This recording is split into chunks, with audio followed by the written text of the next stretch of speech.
A very good afternoon. Thank you for joining us for the lunchtime edition of the weekly Roundup Bulletin. My name is Wadulo Mark Arnold. Thank you for joining us. It's going to be an hour's bulletin long, so please do stay tuned as we give you those top stories that made news within this week. Now, to start off, President Yoweri Kaguta Museveni this week duly congratulated the security officers or the UPDF officers for their recent capture of Njovu, the suspected leader of the ADF group of 10 that killed the two tourists and their Ugandan driver, killed the children of Lubiri Hut School and also burnt the onion truck and tried to unsuccessfully attack the parked trucks in Kasindi on the Congo side of the border. Njovu was injured and captured, and 3 of his groups were killed, or rather group members was killed at Kasindi, and 2 in the water aboard a boat in Lake Edward. He also congratulated the security forces on the arrest of the 4 suspects in the killing of Joan Kajezi. The prosecutor, the hunt to wipe out the ADF is also being intensified, he said. He saluted the Congo government for allowing Uganda to help them eliminate those criminals from Eastern Congo. He further stated that in their ignorance, the ADF terrorists thought that the Congo forests were heaven where the security forces could not reach. Following the devastating attacks by the UPDF ever since November 2021, they have now discovered that actually the forests are death traps. Hence, small groups are trying to re-enter Uganda and commit acts of terror in vain, hoping that the UPDF shall withdraw from Congo. Instead, UPDF is reinforcing its strength there and also guarding the rear. Within Uganda, the security forces are also guarding the pre-prepared public functions like controversial Nyege, the Chabazinga wedding, and so on. He also therefore advised the Wananchi to be vigilant in the villages, the churches, the marketplaces, public transport areas, and more. The infiltrators are few, he said, and with vigilance they will be captured. Meanwhile, he also added, the UPDF is intensifying the hunt for the real authors of terrorism scheme in Congo, and they will be wiped out if they do not surrender.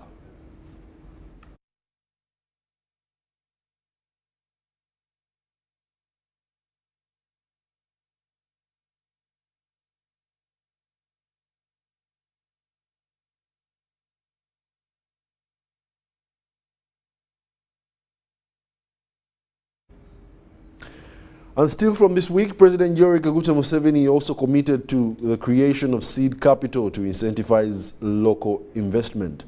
While officiating the 3rd National Science Week at Kololo Ceremonial Grounds, President Yoweri Kaguta Museveni directed the Uganda Revenue Authority to exempt taxes on innovations and startups. A detailed report from Abdunasir Luwama.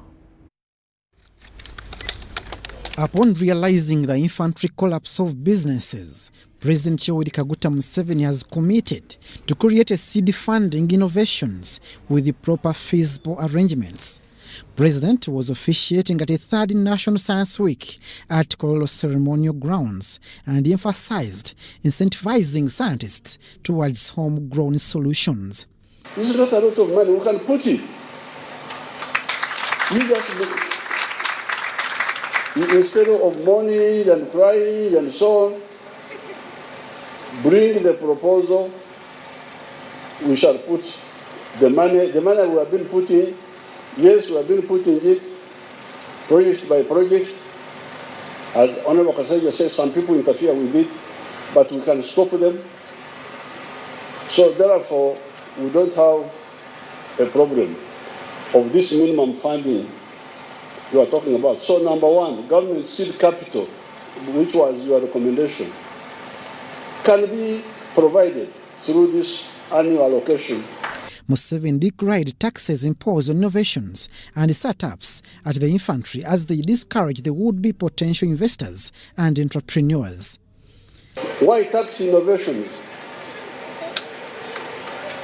There is no logic, because even when a product is not a result of innovation, we give tax holiday for 10 years. Something already well known, but you are putting it here in Uganda for the first time, we give you tax holiday for 10 years. How can anybody tax a baby when he has not been taxing adults who have just arrived on the scene? It is because you have not highlighted it. You bring it up. No, it will stop. Highlight it. That's why we created a Minister of Science specifically to bring out this issue. The Minister for Science, Technology and Innovations, Monica Musenero, appealed to the presidential support towards science and technology highway. She wants government to harmonize policies to reduce on the clashes in the government ministries, departments and agencies. For STI, the funding is still limited. It comes erratically. For example, for 2 years now, Kira Motors gets money only for salaries, and we are unable to move. The second challenge we find is an uncoordinated policy ecosystem. Just when we have worked on something, another ministry or another MDA will come up with something which is counter, and it disrupts innovators whom we had built, and they were at a point of going to the market. However, there are a lot of people who flippantly talk about the nation, and when many of these investors are searching, what first pops up are scandals, and many of the scandals are imaginary. Investors have handed over a list of recommendations to the president to make Uganda a more investable destination. The next recommendation had to do with creating regional partnerships. Some of the investors said that their perception is that the market is not big enough. So somebody recommended potentially for Uganda to partner with neighboring countries so that the size of the transaction and businesses are big enough to allow them to bring their capital. Stakeholders have highlighted corruption, constant scandals, which portrays Uganda a dangerous land to investors. The theme for this third National Science Week is Uganda Symbol Day, our science-led journey towards socio-economic transformation. Abdul Nasili Lubwama for UBC. The Prime Minister Robina Nabanja also emphasized the need for coordinating humanitarian and development interventions in the country to serve refugees better. The Prime Minister made these remarks this week while presiding over the Pre-Global Refugee Forum Conference at Speak Resort, Munyonyo. Nabanja says that Uganda being the biggest refugee hosting country in Africa, there is need for all the partners to work as a team with government to serve humanity. A broad and enormous contribution of ensuring the well-being of refugees and host communities. We need to improve on the coordination of humanitarian and development interventions to ensure both life-saving needs and long-term needs are met. We appreciate your support and commitment that you have reiterated here today. The Premier says that such engagements help in streamlining service to humanity and also ensure sustainability of the refugee interventions. Nabanja lauded the development partners for the effort to supporting the country to host refugees. Be assured of Uganda's commitment to the open door policy and the way we welcome and treat refugees. But only together we will make it sustainable. Matthew Krentsu, the UNHCR representative to Uganda, assured the country of continued support towards refugee and host communities. Matthew says that there is need for measures to empower the refugees for self-reliance and stop depending on handouts. We need to better understand and highlight the impact of our collective efforts. Sustainability would mean investing in refugee self-reliance, more efficient use of land, ensuring better agricultural practices so that refugees can cater for themselves and not rely on handouts. Susan Namondo, the UN resident coordinator, thanked the government of Uganda for its open door policy in hosting refugees. The UN Common Pledge consultation process demonstrated the need for investing in climate actions, clarifying critical linkages between climate change and access to livelihood. or to decent work and living conditions for both refugees and host communities. Joseph Karunjo, who represented the refugee hosting districts, pledged to support efforts in environmental conservation by planting trees and ensuring the social well-being of the refugees is enhanced. Additional efforts will be needed to design and plan programs aimed at providing quality education, improved health services, and road network, improved wash, quality food and nutrition, clean cooking, energy-saving technologies, improved housing, as well as participating in competitive trade. Peter Gift, a refugee who spoke on behalf of all other refugees, pledged to plant trees for environmental conservation by planting over 7.5 million trees around households and woodlots by 2027. Refugees pledged to work closely with the local government to enforce the laws and the bylaws on environmental protection within the settlements. Ministries of Relief, Disaster Preparedness and Refugees, Agriculture, Animal Industry and Fisheries, Education and Sports, Local Government, Energy and Mineral Development, Trade, Industry and Cooperatives, and Finance, Planning and Economic Development, Water and Environment are participating in this forum. Uganda is preparing to convene the 2023 Global Refugee Forum together with France, Colombia, Japan, Jordan, Niger, and the United Nations High Commission for Refugees. The GRF was held in 2019. It's the world's largest international gathering on refugees. Shaidat Nasaku, UBC News. The Deputy Speaker of Parliament, Thomas Tayebwa, also questioned the delayed completion of Busega-Mpigi Express Highway. Tayebwa, who initiated a countrywide tour of various government projects, says that 540 billion shillings could get wasted in this project. Deputy Speaker of Parliament Thomas Tayebwa was disappointed by the slow progress of Busega-Mpigi Express Highway, which has halted for 5 years now. The project was contracted to China Civil Engineering Construction Corporation. The Deputy Speaker of Parliament, Thomas Tayebwa, accompanied by the Parliamentary Committee on Infrastructure, visited the ongoing construction works of Busega-Mpigi Express Highway. During the last session of Parliament, before recess, Tayebwa promised to join the MPs in establishing value for money. Tayebwa and the MPs visited Busega-Mpigi Express Way, where the Deputy Speaker was part of the then Infrastructure Committee, which cleared the 540 billion loan for the road construction. Because we were told in 2016 that it's going to reduce the time from Busega to Mpigi to only 18 minutes. Now you cannot determine the time you're going to take when you're on that road. You can take 6 hours, you can take 1 hour.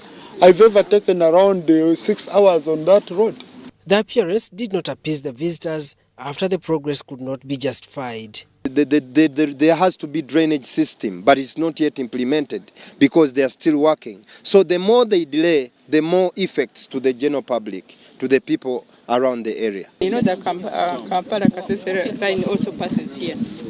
And also Ugandans had built a lot on the dry ground. So passing an expressway there was going to affect those settlements and the line. So we shifted onto the edge of the swamp. Where we are standing actually is on the edge of the swamp. Tayebwa questioned the change of design, which initially was meant to connect from Chibuye, Busega to Mpigi. And we are saying no. If you have not made any progress on Chibuye Busega, then you must see a way to make this road meaningful, to serve the purpose for which we are told. So we are requesting UNRA to go back and engage with the Minister of Works and Finance, and we shall also come in, so that the part of linking this road to Kampala-Entebbe and the Northern Bypass is included now.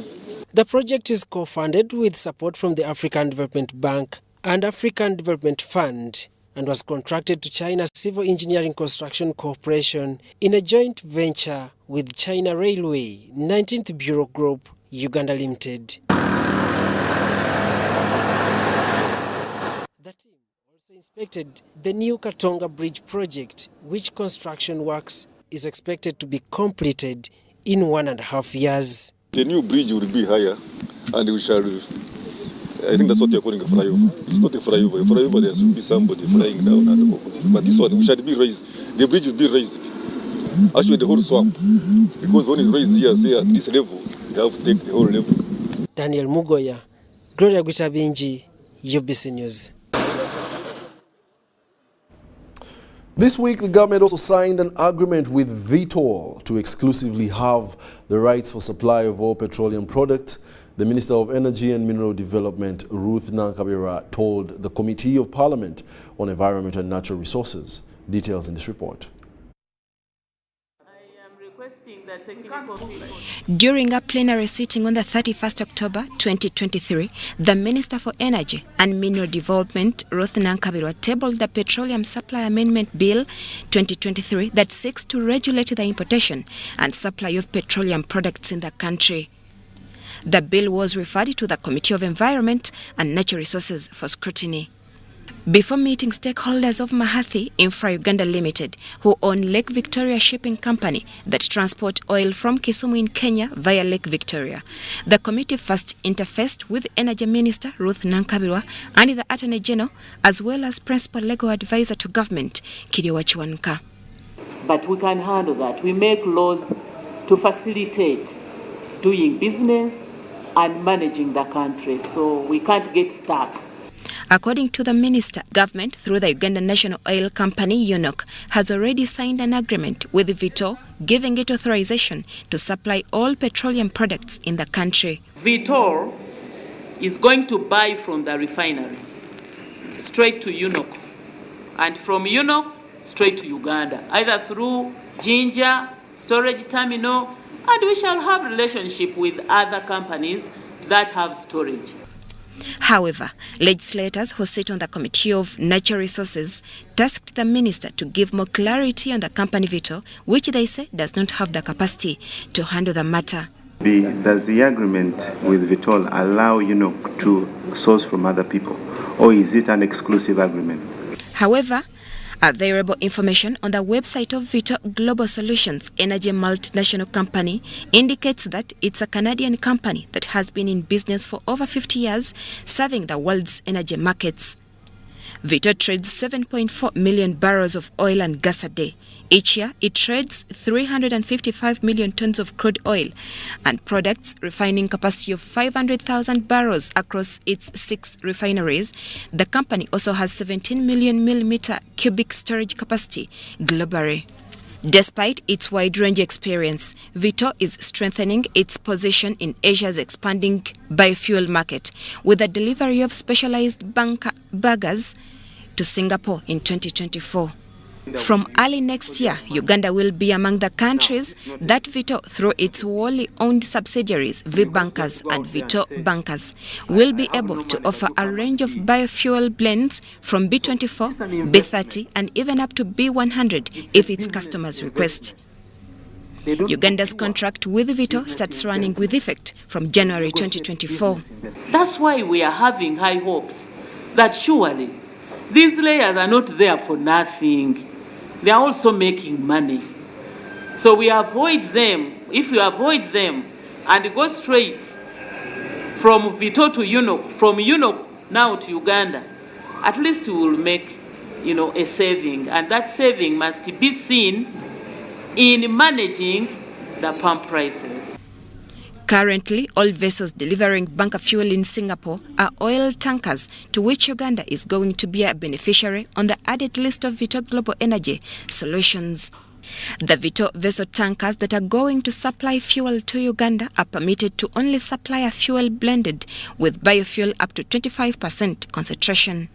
On its website, Vitol is going to commit over $2.2 billion investment in sustainable energy solutions across a range of innovative, sustainable and circular economy solutions. Shamim Naiga and Gloria Gutabinji, Parliament.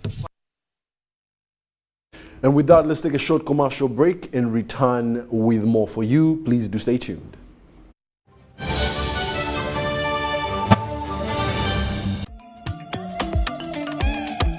Jovia. Ng'oyolekera ku lugendo luno olw'obulamu nkuwa ekirabo eky'amaanyi agatazizibwa, amaanyi okulabibwa n'okuwulirwa mu mawanga ag'ewala ennyo, okutuuka buli wamu nga yadde togenzeeyo, ensi yonna ng'ekuli mu ngalo.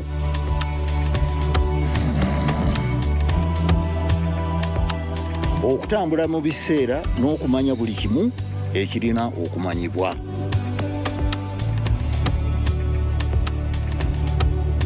Jovia, kino kye kirabo kyange gy'oli. Tewali kkubo ku ki ky'osobola okukola ku mukutu nnandameggwa ogwa MTN. African Airline Association, in conjunction with Uganda Airlines, presents the 55th AFRA Annual General Assembly between the 19th and 21st November 2023 at Speak Resort Hotel, Munyonyo, in the heart of Uganda, the Pearl of Africa. In attendance will be 500 high-profile African and global aviation leaders, 40 airline CEOs making strides to transform aviation for development. The 55th AFRA AGA is proudly powered by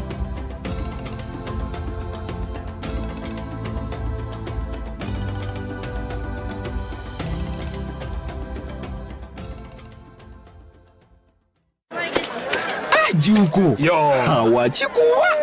Check the shopping, man. What's your secret? Haven't you heard of the parish development model PDM? Yes, I did, but I thought it was just a talk. No, Sebatia. It is real. I and a few friends together formed a circle, accessed money from the PDM, invested in a poultry project, and now things are moving. Juko. I thought I was one of your friends. You are. But you left me behind. I didn't leave you in poverty. What you do, just visit your LC2 chairperson and your parish chief and start the process of economic transformation. Just like that. The parish development model is an initiative from the government of Uganda through the Ministry of Local Government designed to transform all lives of Ugandans for the better. PDM, my parish, my development, my life. Era tutukanga tukoba omuntu nti nigasita ndala mukaaga itano sita isatu ash onige yes nga obakubuza amachanti nga bamubuza amachanti code nga tumukoba atamu nsanvu bino ndi olumalirizawo ngatamu esente dali kuwayo kumbaga ya mwenemu sawa yeneyo nga kyabazinga amwebaza nga tweyongere kai tujja mu kyalo ekindi ekikoba embaga olunawa luti nga mwira tulija kumala kai tweyongere emyezi mukaaga nga tukasomesa abantu momope baba embaga ya mwenemu eriyo nga 18 kai emyezi omukaaga gyoli kuongeramu ojaji oyidine ebya momope abantu yembite yona bandeta momo ono bibali kumpaka ne bya momo pa bidi tyama kupiki ojo bisomese muleke musoniwe tyamaja baba tuka bulungi simbule embalasi asumulude momo nyabo. Pay or shop with MTN Momo and get cashback every week. It's free of charge.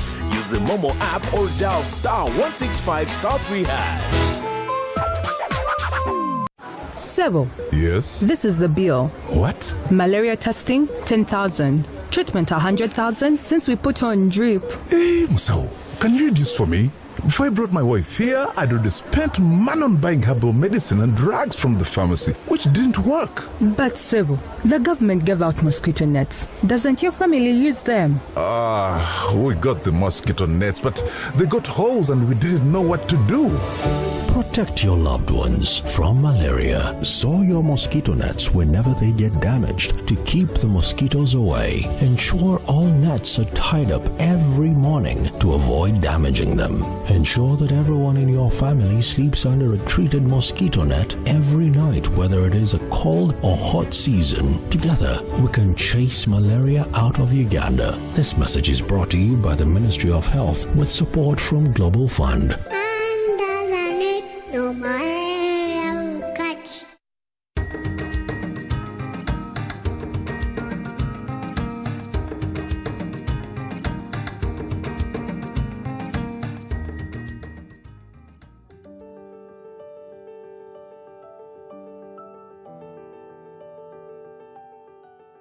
I am the chairperson of this group that got money.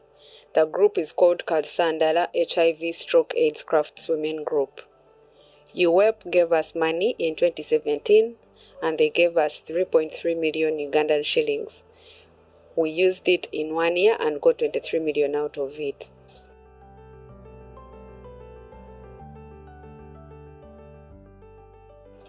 We do baskets and kitchen gardens, and we also have a saving group. We thank UWEP because this money helped us as women.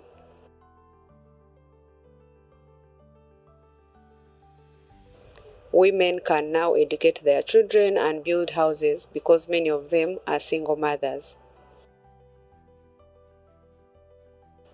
We work without jealousy because we want to leave a legacy that even those who will be around tomorrow will appreciate.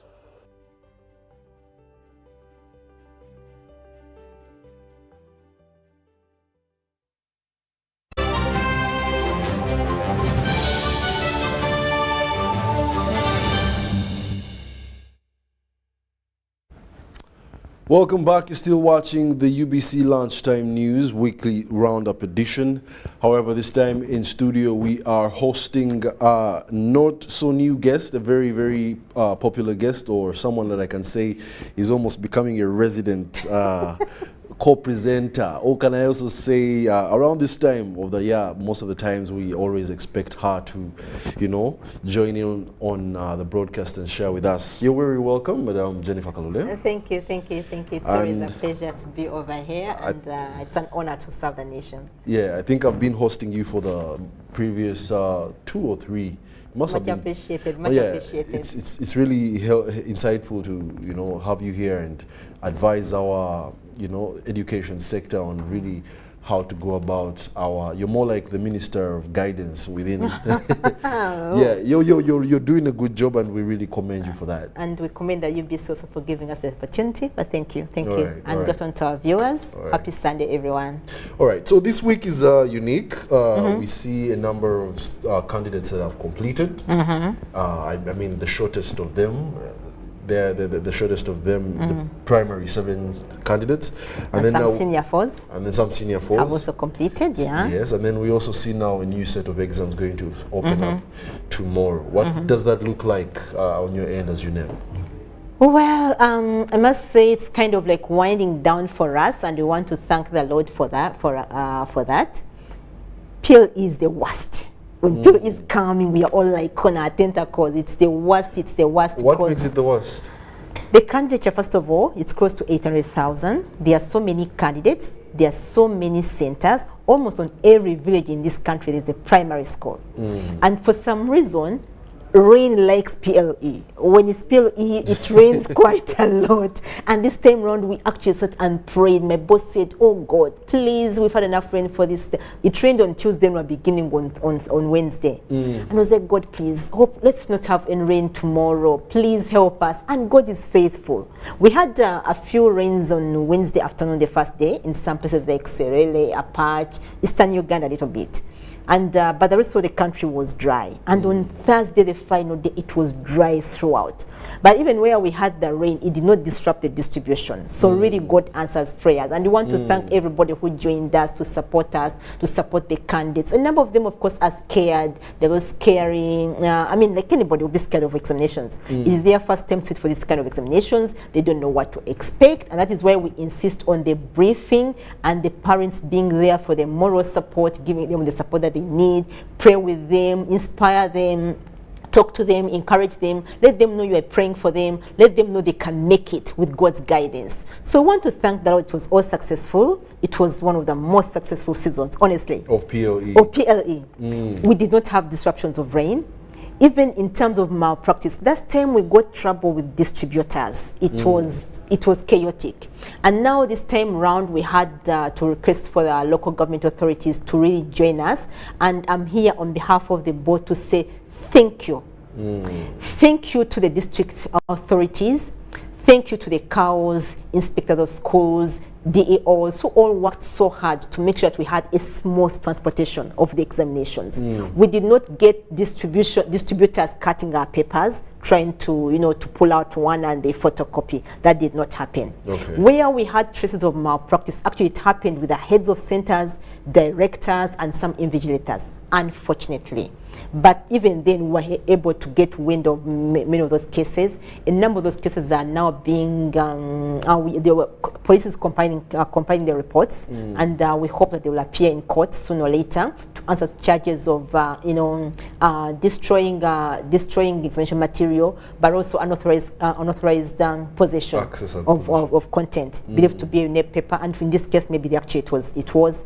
We had a case of here in Kanyanya. A school called, I will not name the school, but a certain school, and the director came, the distributor did deliver the papers safely, and then he went on around 8 o'clock, slightly before 8. And then the head teacher, I think they had ganged up with the invigilator and the scout, and then just the invigilator and other head teachers of schools around. And then they cut the papers and they took photographs. However, before they could, that was the science paper, before they could share, our teams, because we had picked wind of it, our teams were able to get them and they nabbed them, and then they were taken to police. Yesterday they came to office trying to ask for redress, asking for forgiveness and all that. But you see, it is a criminal offense, unfortunately. And it's been emphasized. So however much we want to, the ED would like to forgive them, he cannot do that. It's already in the courts of law, and it's been taken up by the courts of law. We hope they will appear in court this week. Okay. But right now they are at police, I think in Chebando. There were about 10 of them, a gang of them. And these from are the same school? No. From different schools? From different schools. Yeah. The schools around. There are about 5 schools around, and then others were going to share on social media networks and all that. Fortunately, we got wind of it, and we pray we did not get much damage. We hope they didn't share. Okay. But anyway, investigations are still going on. Okay. But in all, we want to say we had a successful process. But I want to know, how does that affect then the centers from which these people are located? Yes, because you see, afterwards, there's the criminal bit of it, which goes into the courts of law, but UNEP also has the administrative arrangements, and then they can review, because one is innocent until proven guilty, so they have to appear before the UNEP tribunal and defend themselves. And in case they also shared with the candidates, and the examiners get hold of it, examiners will make their reports, and then they will appear before the tribunal for the hearings and defend themselves. So the board can decide either to suspend the centers for a while, or because it depends. Fortunately, I think most of them are private schools. If they're private schools, maybe they may close them. But at times, you have to consider the community around. It may be a private school when it is the only one they are serving the community. So withholding or withdrawing a center may be detrimental to the learners out there. So at times the board considers so many things. So at times they may just decide to punish the head teacher, maybe they ask the ministry to withdraw their license for a while or something like that, or take disciplinary action. It really depends. Because you may withdraw the center, and then you're affecting all the people who are in that community, and they've all been depending on that school. So now, again, you're telling them you have candidates, but you have nowhere to sit the candidates. So there are various considerations which the board makes. Okay. So anyways, now let's dive into the Uganda Advanced Certificate of Education, the USCE exams that are coming up, which were actually, I think, one of my most memorable, because I was mature enough. I was getting over a certain phase of my life. How are we prepared to, start these exams? And good to hear. I'm happy to hear that it's one of those memorable moments. Even actually, because you vividly remember what you're doing, you know where you're going, you know the course you want to do, and you have a purpose. You're more or less clear on what you want to do, and that's the message you want to send out to all the USCE candidates. USCE candidates, actually, that's a very critical examination, because it's determining the career path of somebody. You know, if I want to do arts, if I want to come into journalism, I need to do these subjects, and then I need to pass this and all that. So it is very critical for them, and because it is so critical, the appetite for malpractice is equally high. Okay. And this is now, they're doing it themselves. We now have social media, we have the phones, they have access, they have the phones, we have, the watches, the smart watches. Oh my goodness. It's now. Yeah. But by the grace of God, I think we shall be able to, we shall handle. But I want to encourage the candidates out there. One, if you've been reading, if you've been studying, you are going to be able to make it on your own. Please do not get involved in gangs of malpractice, whether on social media or anywhere else, because for you, you are adults. You actually qualify to appear in the courts of law yourselves. So that means if the results, if in case they get you, you can get imprisoned for 5 years, a fine of 20 million shillings. You're still a student. You don't want your parents to get into that. And so you can either be imprisoned for 5 years, or you are liable to paying a fine of 20 million shillings, or both. And then you go to you appear before the courts of law yourself, because you are an adult. Many of them are above 18. Yes. For senior 6, and that is now they have to appear on their own. So we want to kindly request you, do not destroy your future. You've come very far. Remember where you came from in P1, and now you are just at the verge of crossing over to go to college, to go to university, to determine your career path. So I want to encourage you, please, don't get involved in malpractice. Don't get involved in social media groupings or forums where they are going to say they are going to have kasasi, I don't know, they are calling them beans, whatever names they are calling them. If you are in that forum, please just get off. Just disappear, just delete and get away. Do not share, do not stay on those forums, because it's very detrimental to your destiny, to your future. You can actually, and we'll get you somehow. All these people we've gotten who are trying to share online, we work with UCC, and we are able to track them. And even the police, we do work with the police. We are able to track them. So kindly don't get involved in malpractice in any way. Otherwise, we have a total of 110, 110, 569 candidates who registered for the examination.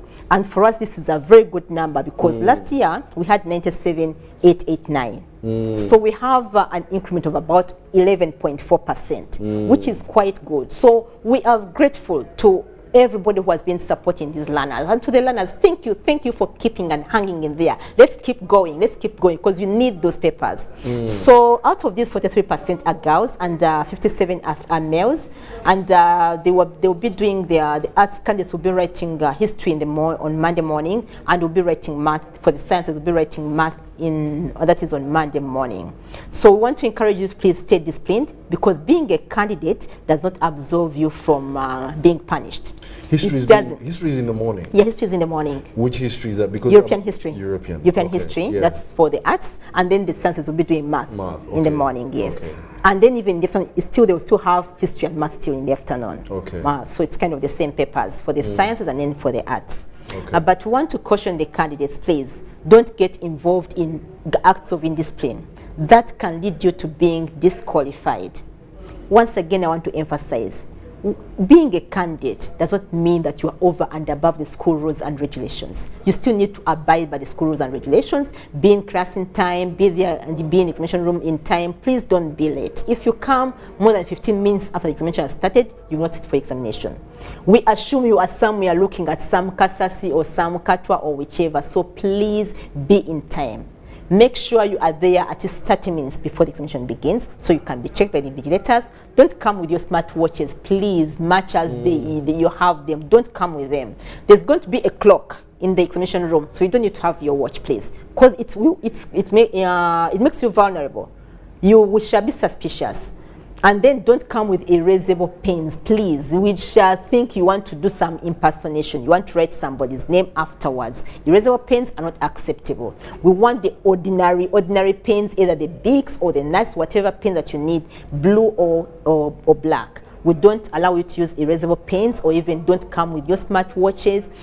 We had cases at UCA where candidates were trying to put, I think, phones and Sets or calculators. You know that.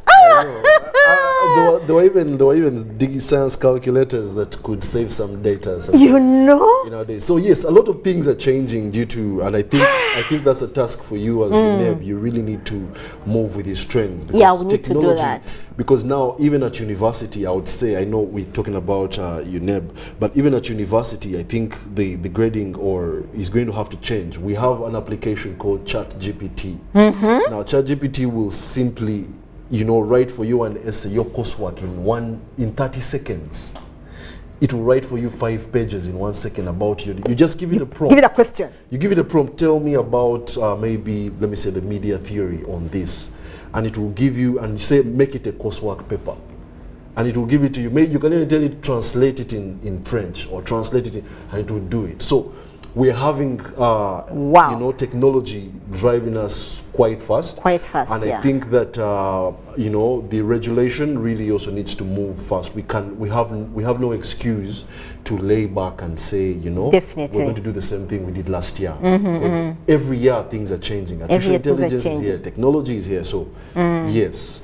So any sum up words? Okay, just one, the UCE candidates, we know you are still there. We still have in our minds. We are still praying for you. Please stay up and make sure you finish your papers, everything, much as you have a few of them. You have a few of them. Please go ahead and make sure you do complete your papers. USC candidates, we wish you all God's blessings. Be disciplined, be there in time. Don't do anything that would lead you to being disqualified from the examinations. And the heads of centers and directors, thank you so much. All right. We did not have many cases of candidates being stopped from writing their papers at PLE, although we still had a few. A case in Bulenga there that was quite a delicate case. That was really not called for, Mr. Director in Bulenga. Nonetheless, for you SCE, once again we are requesting, please, in case the candidates have some outstanding balances, let them write the examinations. These are adults. They can even get some part-time job during vacation and they'll pay you. But just in case they have not been able to clear the balances by the time of the release of results, your neighbor will withhold them. But kindly let every learner, let no one be left out. We want all our over 110 candidates to write the examination papers. And then we want to say, we know we have SNE candidates, but we just want to inform the invigilators out there that not all of them qualify for assistance. Some of them just require an extra 45 minutes. So it's not like every SNE learner needs extra assistance. It's just about, actually we have only 70 at USC level who need assistance. The rest just need only 45 minutes and they will be good to go. So we want to wish everybody God's blessings, and we have about 34 inmates who have actually registered for examination. That is in Rosera. We all wish them God's blessings, and for the rest of us, these two need moral support. They need your spiritual support. Pray for them, encourage them, facilitate them to be able to pass examinations well. If you're going to take them to school, make sure they are there in time. Otherwise, we want to say thank you so much for being part of the process. Anybody who is thinking of getting involved in malpractice, don't you dare, because we are going to get you. Online sharing or kasasi, katwa, please do not do that. Why would I take katwa? That's the bottom line. You're basically talking katwa. It is katwa. So candidates, please avoid getting onto social media platforms that allegedly going to have your name papers, because nobody is going to receive that paper before you get to the right time. So there's going to be no leakage. Rather, we want to thank God. We've gotten no leakage so far. And there's going to be no leakage even for your SCA. And we want to thank everybody who has been part of the process, the distributors, invigilators, the scouts, the local government authorities. We are grateful. All right. And to the media people, thank you so much. You're welcome. You're welcome. You've been great. At your service. Yes. All right. Jennifer Kalule, the Principal Public Relations Officer at UNEB, right here, will of course sharing with us the few things that we should expect with the UACE exams tomorrow. Otherwise, I think that brings us to the end of our interview. Let's take a short break and be back with the weekly roundup news.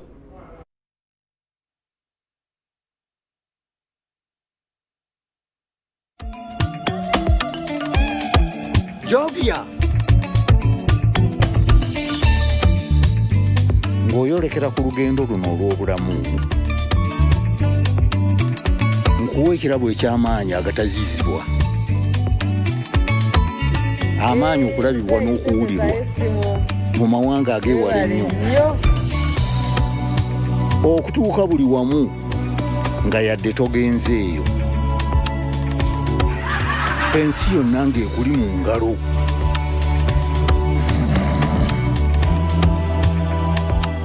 Okutambula mu biseera n'okumanya buli kimu ekirina okumanyibwa.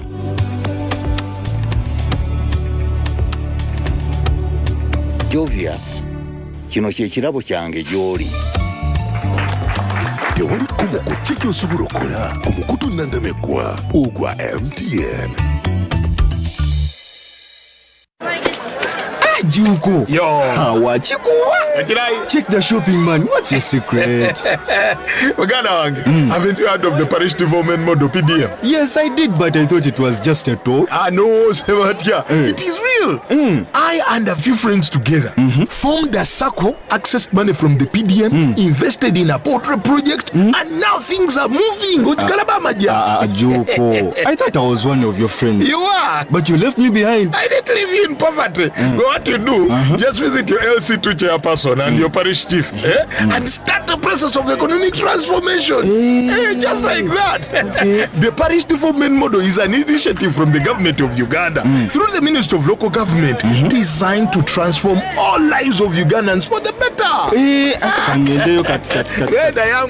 PDM, my parish, my development, my life.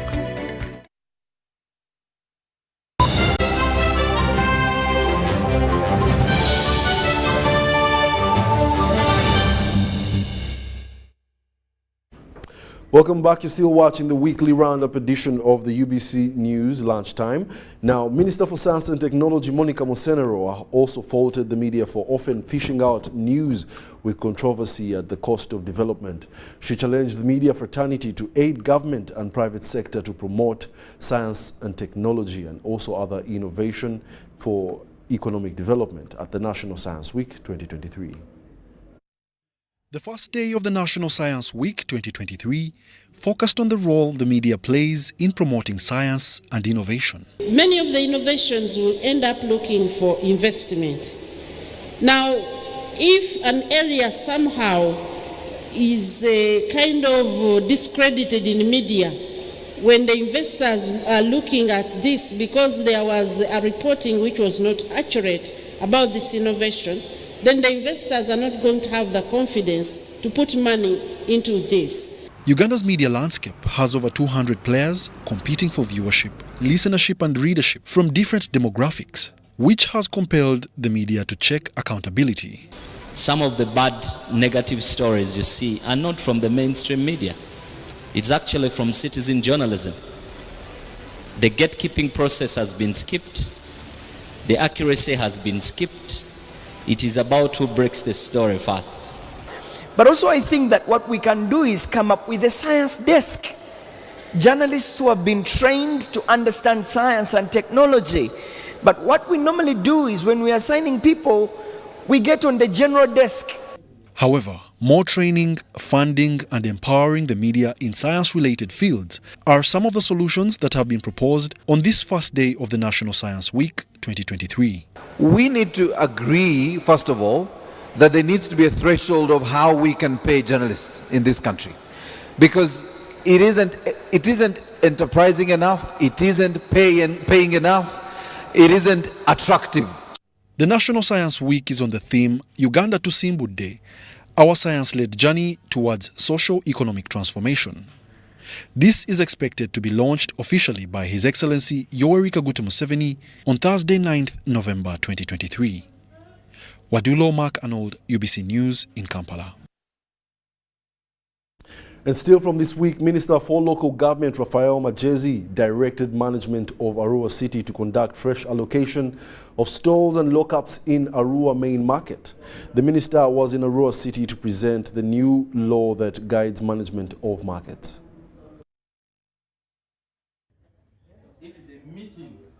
On the first attempt, Arua City Commercial Officer Jobela Iko distanced himself from conducting elections for new chamber leaders of Arua City after two different leadership groups emerged to claim daily running of chamber activities in the city.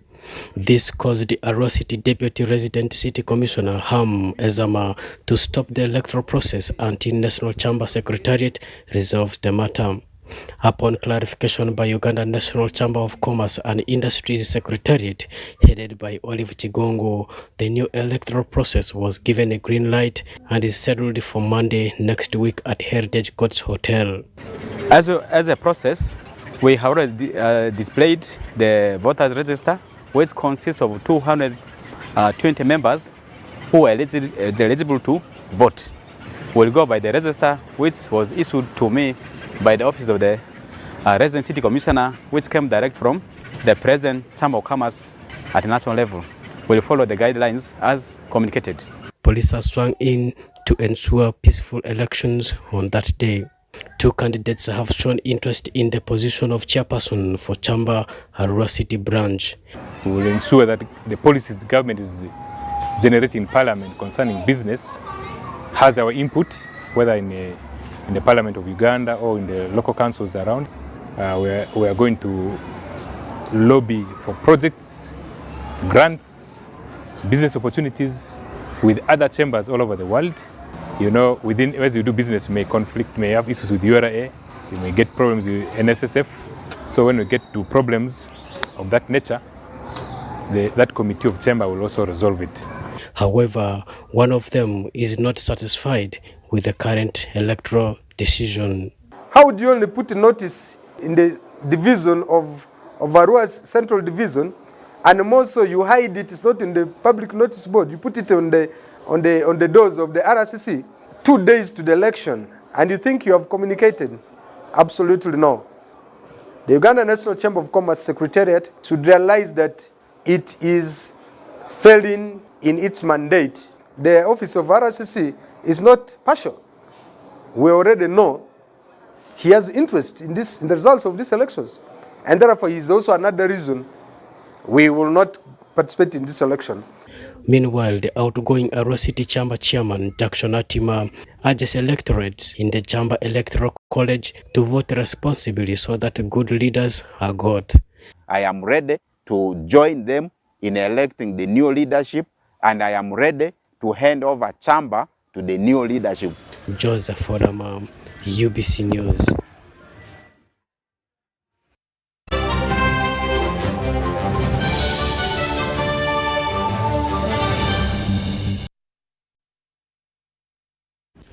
And that brings us to the end of our weekly roundup edition of the UBC Lunchtime News. Thank you for being a lovely audience. My name is Wadulo Mark Arnold. However, do stay tuned for more news in our subsequent bulletin.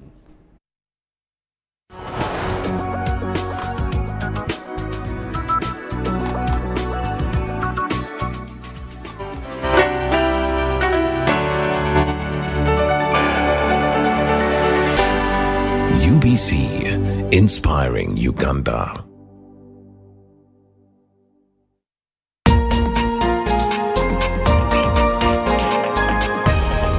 This weekend on UBC. Where we are right now, we are at Zenson Art Space. So Zenson Art Space, they collect art